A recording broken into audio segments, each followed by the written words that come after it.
Hi everyone, welcome back to the channel. If you're new, very warm welcome. My name's Bex. I'm a third year mature student, non-traditional, studying at Bristol, and I'm in the middle of prepping for my end of year exams. But I did say that I would do a Q&A because I've reached 2,000 subscribers, which is absolutely amazing. And I wanted, first of all, to say thank you for every single person that has taken the time to subscribe to the channel. It means a lot. So that's the first thing that I wanted to say. I also wanted to thank every single person that has donated to the channel to help support me on my journey, but also paying for the subscriptions that I need to make this channel happen. Some people have even apologized to say, I'm sorry, I'm only sending you, £2 or £10 or whatever it is.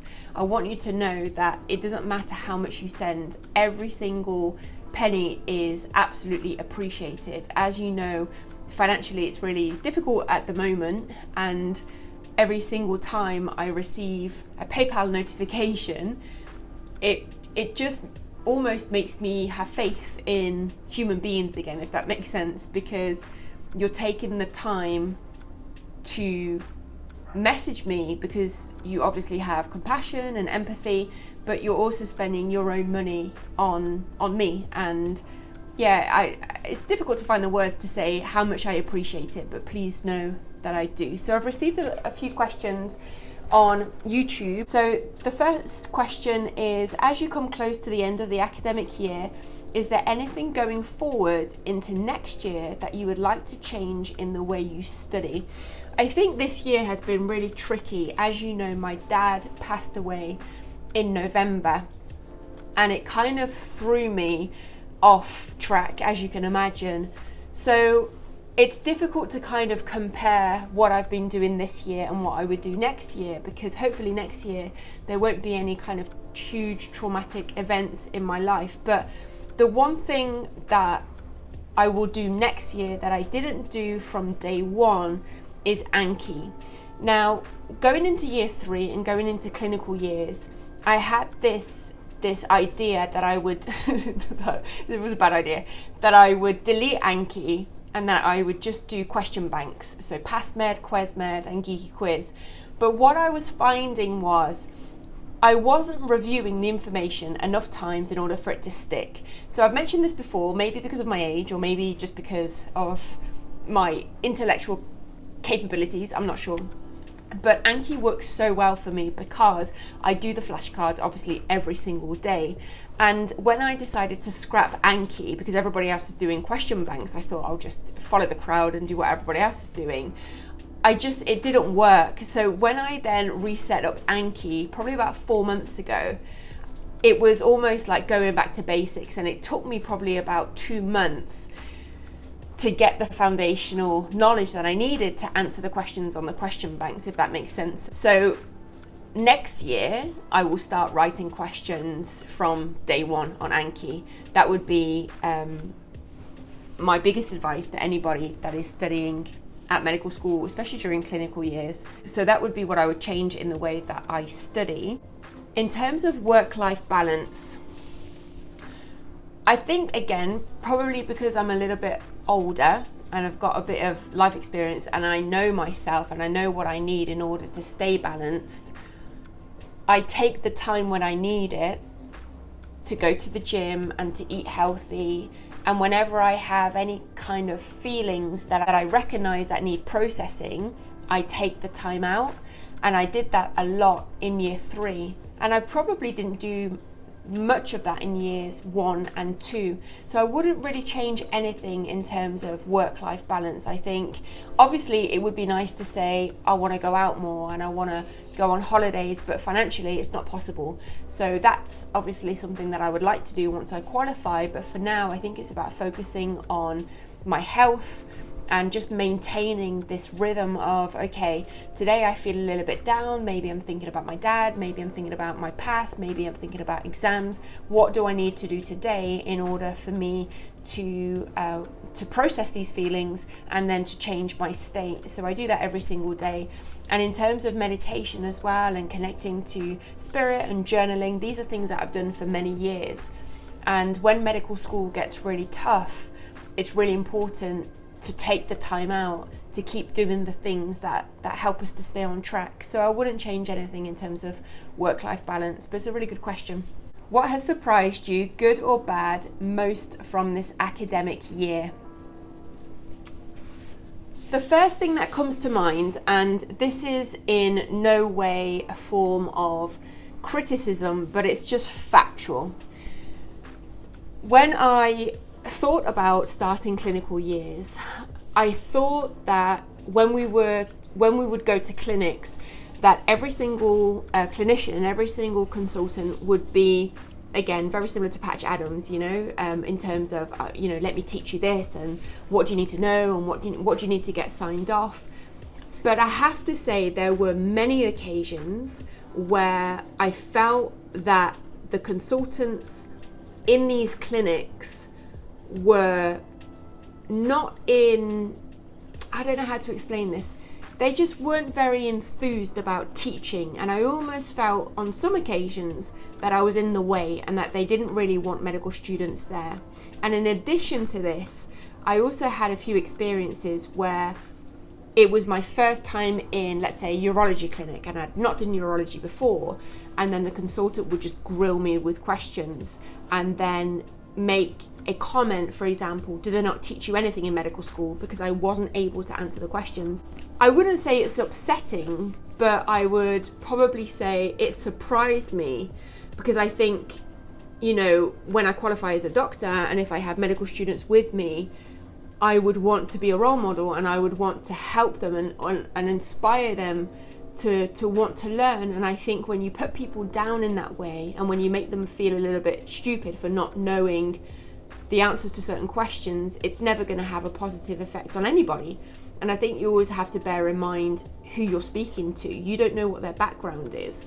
So I guess I was a little bit disappointed by that. It's just a case of kind of ignoring the comments, having a bit of a thick skin, and recognizing that you would never speak to people the way that they speak to people, and walking away with your head held high and saying, thank you for that experience, it's shown me that I don't want to be like you in the future. And then coming back to your own personality and just giving out love and kind comments and just being nice to people, In terms of the good, I would have to say, again, because of the hardship that I had in year 3 in terms of finances and my dad passing away and having to take time off, I've been really pleasantly surprised with the support that I've gotten from Bristol University. They are amazing, and I don't have an experience of going to any university. Obviously, this is my first degree, but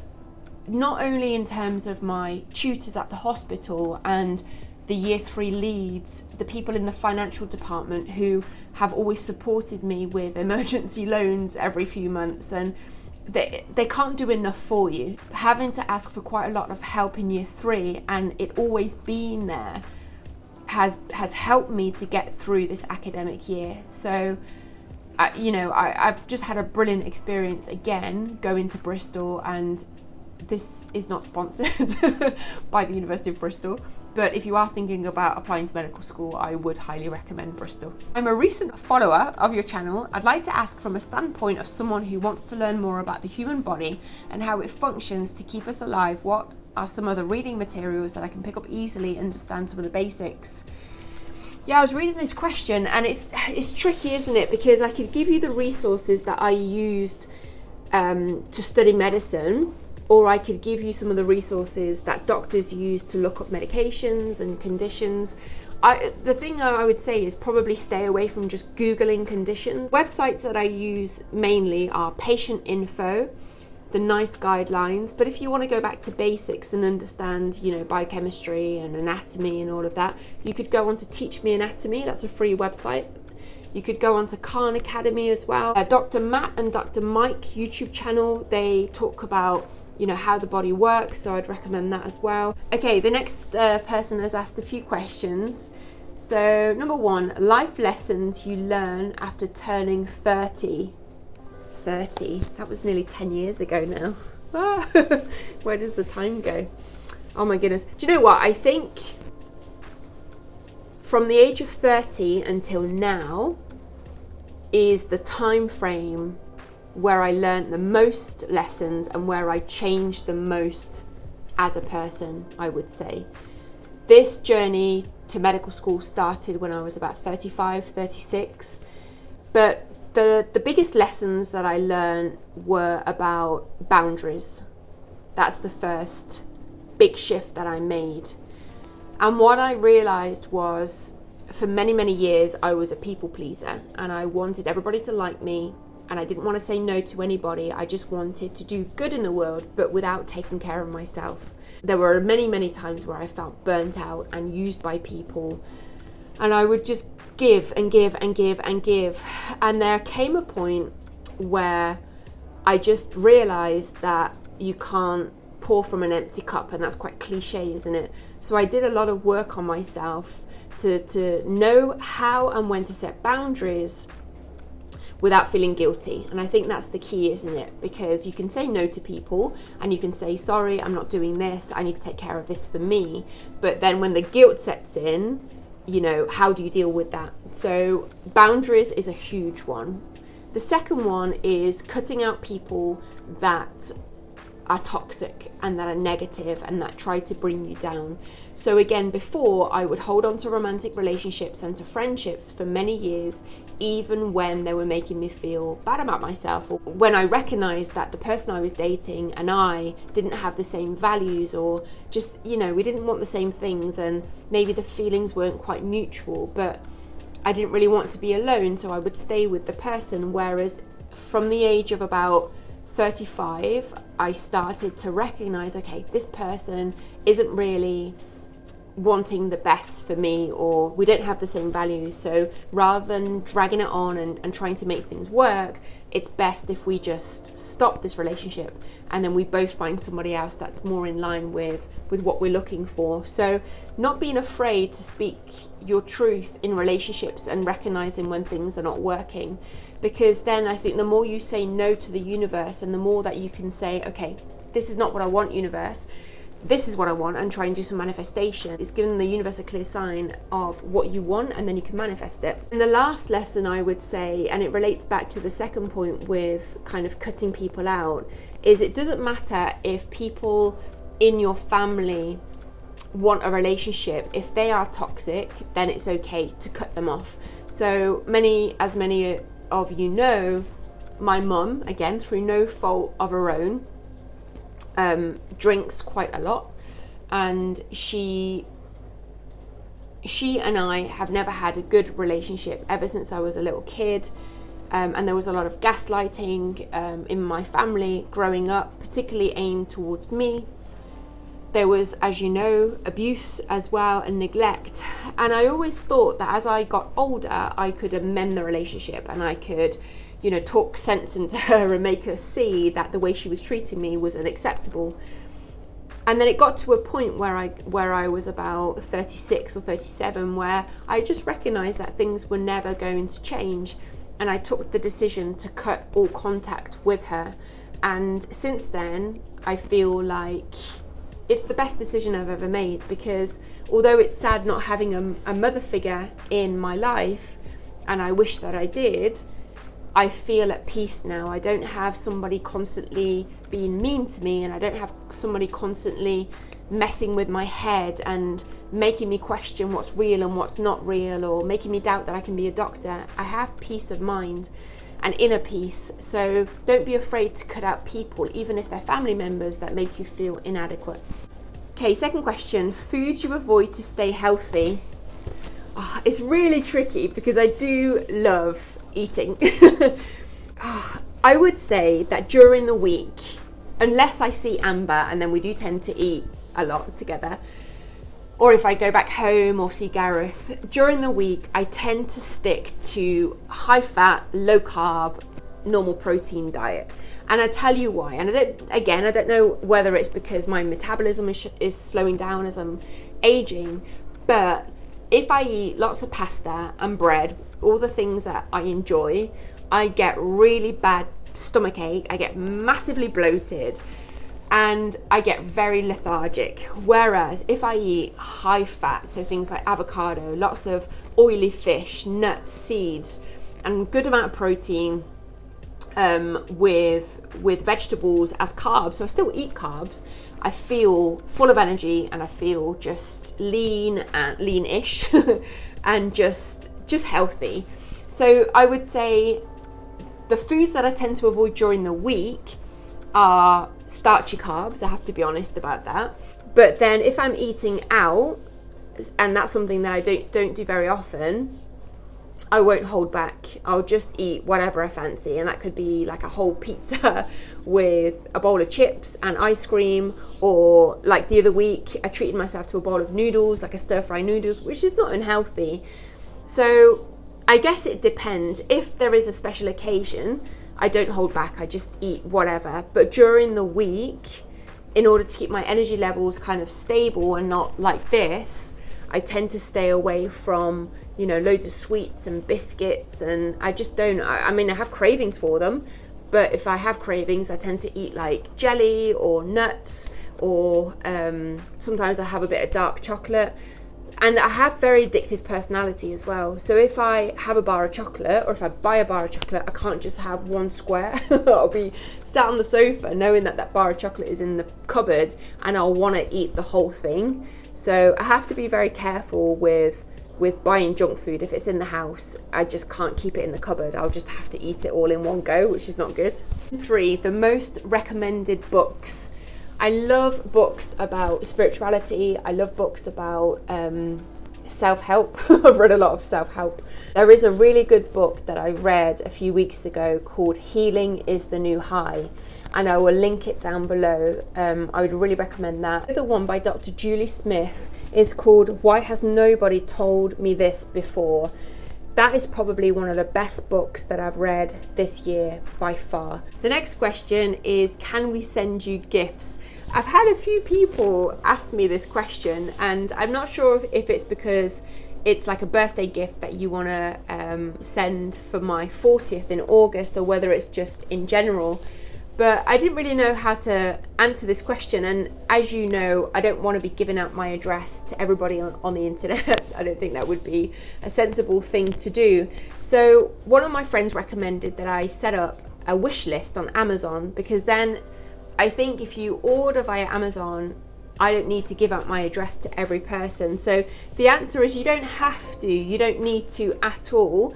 But if you wanted to, there is an Amazon wish list that I will link down below. I think you have to go via my link tree, and then it's on there.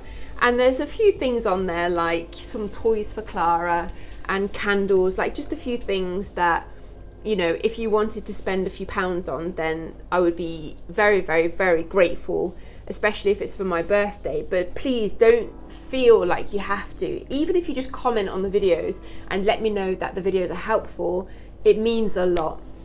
And then I have a PayPal as well, which is for donations, and I use the donations to support the channel, so to pay for subscriptions that I use for music, Canva, Mojo, things like that. So I have the YouTube channel running each month. It probably cost me about £40, and I also use the donations for food and petrol and just general life to get me through medical school, and maybe an oat cookie from Pret from time to time.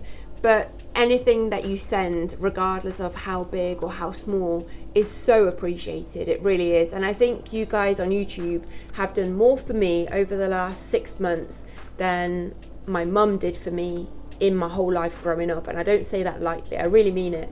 So thank you for everything, for anything that you contribute is very much appreciated. How is Clara doing is your last question. Clara, how are you doing? You okay? She's doing great. Yeah, I don't know if I told you the story about Clara, but Clara is a rescue cat from Dubai. I adopted her in 2012 when I was living over there from Feline Friends, which was a charity. And then when I got injured and when I had to move back quite suddenly from Dubai to the UK, because I'd made her this promise when I adopted her that I would never abandon her and never leave her regardless of what happened in life, I was again back then struggling a little bit financially. So I did a car boot sale, sold loads of clothes, loads of books, just everything that I had really, to be able to pay for the paperwork and the flight for her to come back with me to the UK. And I'm so glad that I did that. And I remember coming back to the UK and somebody saying, why didn't you just give her up and get another one in the UK? And I thought, I'll never give her up. I've made her a promise, you know, and I've had her now for all these years, and she's my not my best friend, that sounds a bit crazy, but she's like my guardian angel. And we look after each other, and she gets spoiled, rotten, but she makes me so happy, and I just want her to have the best life possible, because she had a really shitty start to life as well. She was found obviously living on the streets in Dubai, and people are not very nice to animals in Dubai, so I just want to make sure that she knows that she's loved and cared for. But I do spoil her a lot, but she seems happy, so it's all good. Another question from another person: will you go on holiday this summer? If yes, where will be your destination? So I met Anna, my really good friend, in Dubai again back in 2011, 2012. And since being back in the UK, so I came back in 2016, I've only seen her once in Barcelona, and she's getting married in Sweden in July. So I basically used some of my student finance to pay for flights to go from the UK to Sweden, and now I'm trying to save up for the hotel and just something to wear. It doesn't have to be expensive, and a little bit of spending money to be able to go over there. But I can't not go to a wedding, and I know that finances are tricky at the moment, but I'd always look back and regret not going. We speak on WhatsApp pretty much every single day via voice notes, and she's been one of my biggest supporters on this journey, and she's just the most incredible friend. So yes, I'm going to Sweden for 3 days at the end of July, and that's it. So it's my birthday on the 13th of August. I know that Amber's planned a few things for us to do. Even if it's just going out for a meal, I'd be more than happy with that. But apart from that, I'm not going away on like a Greek holiday, or not going to Barbados, unfortunately. That's it for the questions. I was just checking. But thank you very much for sending those in. I enjoyed answering those. And thank you very much for subscribing to the channel, for liking, for commenting. And I always want you to know that you are also so worthy of going to medical school if that's what you want, or just having a peaceful, happy life. And please don't let anybody tell you that you're not worthy, because you are. So I'll leave it here for today. Thank you for watching. If you have any more questions, please feel free to leave a comment and I can answer those in the chat. If I don't get back to you on email, it's not because I'm ignoring you, it's just because I'm trying to prepare for exams at the moment. I'm sending you lots of love from the UK, wherever you are in the world, and I will see you in the next video.